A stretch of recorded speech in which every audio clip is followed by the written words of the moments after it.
Unknown gunmen have shot dead Lashkar-e-Taiba terrorist Sheikh Muiz Mujahid outside his residence in Kot Radhakishan, Kasur district, Punjab province, Pakistan that is. He was reportedly accused in multiple terrorist attacks in India, including Gurdaspur terrorist attack. आज एक unknown gunman जिंदाबाद हो गया फिर से एक Sheikh Mujahid who was a recruiter organiser for the Lashkar-e-Taiba, उसको उसके घर के बाहर कसूर में ठोक दिया गया। वापस वो पिकअप हो गया। आपको पता है पिछले 30 दिनों के अंदर 3 बंदे ठोके हैं, right? So the pace has picked up back again, but बीच में 1 साल तक या 6-8 महीने तक काफी लैग था।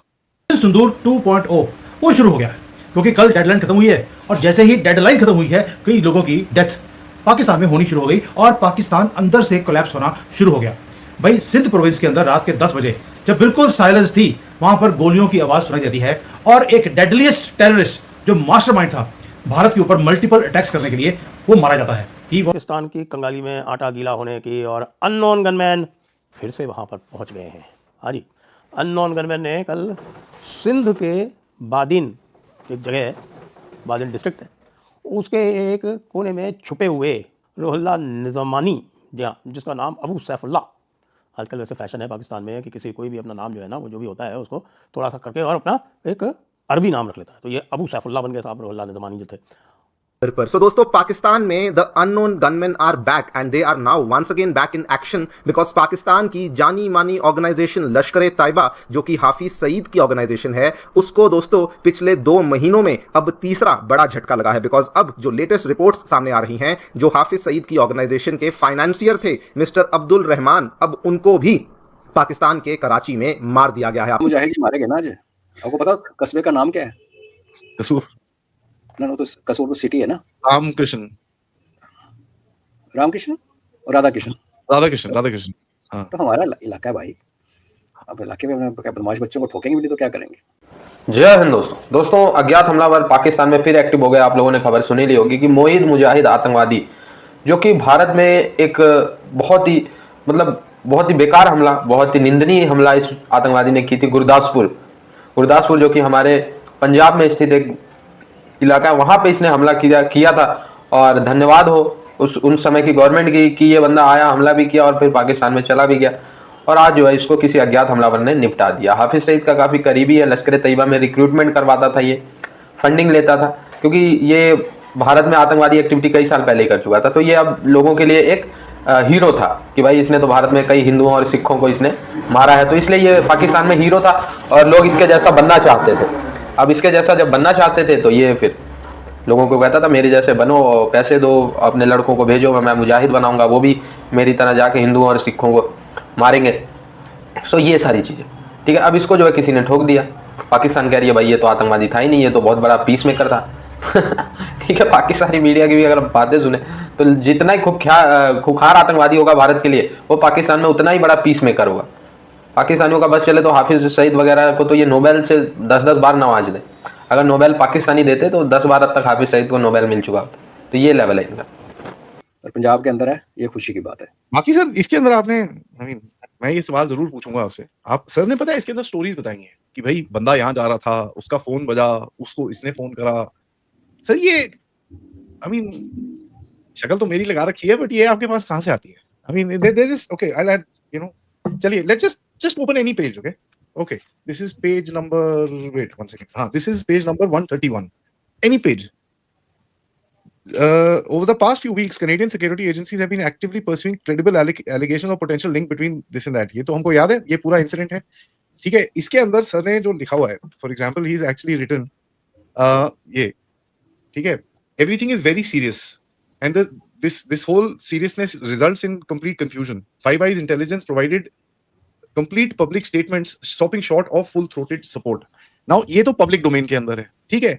कई जगहों पे सर बात करते हैं कि भैया ये टेररिस्ट इधर से उधर जा रहा था, हिदायतुल्लाह क्लिनिक के सामने खड़ा था और यहाँ पर उसको ऐसा एक फोन आया।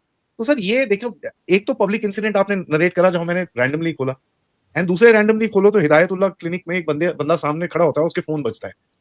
सो how do you tell us this thing? है ना, तो कोशिश जो आदि 4 साल से कर रहा है वो अभी भी नाकाम रहेगी, बट अब सर्च करो हिदायतुल्लाह क्लिनिक आपको मिलेगा, उसी लोकेशन पे मिलेगा। मैंने देखा है तभी बोल रहा हूँ। बाकी फोन का क्या है, फोन बजते रहते हैं, फोन तो सबके पास है आजकल। ठीक है, सलाम वालेकुम जनाब, the first boy calls out. Akhund turns around and nods to respond. This is in Karachi, by the way. Crescent Furniture Showroom, 1st of March 2022. Allah Hafiz, says the second boy as he... हाँ? Kandahar hijack. was shot dead by whom? ना तो कोई surgical strike ना कुछ और, unknown gunman, यानी कि operation सिंदूर unknown अब शुरू हो गया है। बंदे का नाम था, बंदा नहीं, इस जानवर का नाम था अबू सैफुल अल्लाह। अल्लाह की मौत हो गई। अब ये जो आदमी है, इसने इतना ब्लड शेड किया है भारत के अंदर, और खुद अपने ही खून में लथपथ वो वहां पर कुत्ते की तरह वो मरा हुआ पाया गया। आपको मालूम है सड़कों पे कुत्ते ही मरे हुए पाए जाते हैं, कोई और जानवर नहीं मिलता है, वैसे ही ये भी पाया गया। दोस्तों, ये कोई आम टेररिस्ट नहीं था। ही वॉज द मैन जिसने बेंगलोर में अटैक्स कराए, नागपुर का जो आरएसएस का हेडक्वार्टर है उसके ऊपर असॉल्ट किया था, इवन कि रामपुर का जो सीआरपीएफ का कैंप था उसके ऊपर अटैक करने में भी इसका हाथ था। यानी कि कोई भी मेजर टेररिस्ट कॉन्स्पिरेसी अगर भारत में हुई है उसमें इसके फिंगरप्रिंट आपको हमेशा दिखाई देते थे। ये शक्ल से ही जो है ना लानती लगता है, मारा गया है कुत्ते की तरह। मैं बार बार बोल रहा हूं क्योंकि मुझे मजा आ रहा है बताने में कि कुत्ते की तरह मारा गया है। ये सिर्फ एक नाम नहीं था दोस्तों, ये मैसेज भी था पाकिस्तान की तरफ से भारत को कि जिहाद कभी बंद नहीं होगा, हमारे पास ऐसे लोग बहुत हैं। हंसते थे हमारे ऊपर। और आज अबू सैफुद्दीन मारा गया कहां? सिंध में। दोस्तों, उसका रीजन भी है, अब सिंध में अब ये शुरू हो गया है, वो भारत की भाषा बोल रहे हैं, वो आज़ादी मांग रहे हैं पाकिस्तान से कि हमें पाकिस्तान के साथ नहीं रहना, हमें आज़ादी चाहिए। इसके ऊपर मैं डिटेल में एक अलग से वीडियो बनाऊंगा। अब पता लग रहा है कि सिंध के अंदर अब फैक्शन आ गए हैं जो भारत की सपोर्ट कर रहे हैं, और वो इंफॉर्मेशन दे रहे हैं और वो खत्म भी कर रहे हैं। यानी कि सुन्नी वर्सेस सुन्नी अब होना शुरू हो गया।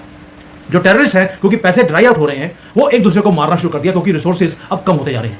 IMF का लोन जो था वो भी बंद हो गया। मैंने उसके ऊपर डिटेल में एक वीडियो भी बनाया था। तो ये आदमी अबू सैफुल्लाह अल्लाह, ये बैटल में नहीं मारा गया है, किसी ड्रोन स्ट्राइक पे नहीं मारा गया, मारे क्या किया अननोन गनमैन, वो उसने मारा है कहां पर? मतली सिंध में, यानी कि मतली की मिट्टी में मिल गया। और पाकिस्तान वो कहता कि हमको पता ही नहीं किन्हें मारता, वो अभी ढूंढ रहे हैं। जैसे कि पिछले जो 30-40 लोगों को अननोन गनमैन ने मारा है, एक भी पकड़ा नहीं गया है, इसका भी राम राम सत्य हो गया है। तो दोस्तों, एक एक करके पाकिस्तान में जो पाकिस्तान के आतंकवादी निपटाए जा रहे हैं, इसके पीछे का रीज़न मुझे जो लगता है वो इंटरनल संघर्ष ही, आंतरिक संघर्ष है। अब पाकिस्तानी सेना और ISI का इनसे कोई खास काम रहा नहीं है ना, क्योंकि इनको न्यूट्रलाइज करना ही होगा, क्योंकि ये आइडेंटिफाइड टेररिस्ट है और भारत की जो एजेंसीज हैं इनको खोज ही लेंगी, और इनके जो सबूत हैं वो पाकिस्तानी आर्मी इनको सह देती रही है, ऐसे मिलेंगे। तो इस चक्कर में जो है पाकिस्तानी आर्मी इंटरनेशनली एक्सपोज होगी, इसलिए पाकिस्तानी इनको निपटा रहे हैं। ये मेन। कई लोग कहते हैं कि ये ग्रुप्स हैं, आपस में ही लड़ते भिड़ते रहते हैं, जो पाकिस्तानी जो फ्री पत्रकार हैं वो लोग ऐसी बातें करते हैं। पर फिलहाल भारत के लिए हम कह लें अच्छी ही खबर है कि एक और भारत का दुश्मन जो है वो ढेर हो गया। पिछले 2 सालों में, 2 से ढाई सालों में लगभग 31 के करीब भारत के दुश्मन, चाहे वो लश्कर के हो, जैसे मोहम्मद और लश्कर तैयबा, या TRF हो, पता नहीं कौन कौन से ग्रुप्स, लश्कर जंगवी, इन सब के आतंकवादियों को मतलब किसी ने एलिमिनेट किया। सो आई होप ये वीडियो आपको अच्छा लगा हो। जुड़े रहे ऐसे वीडियोज़ के लिए, तब तक के लिए धन्यवाद। जय हिंद।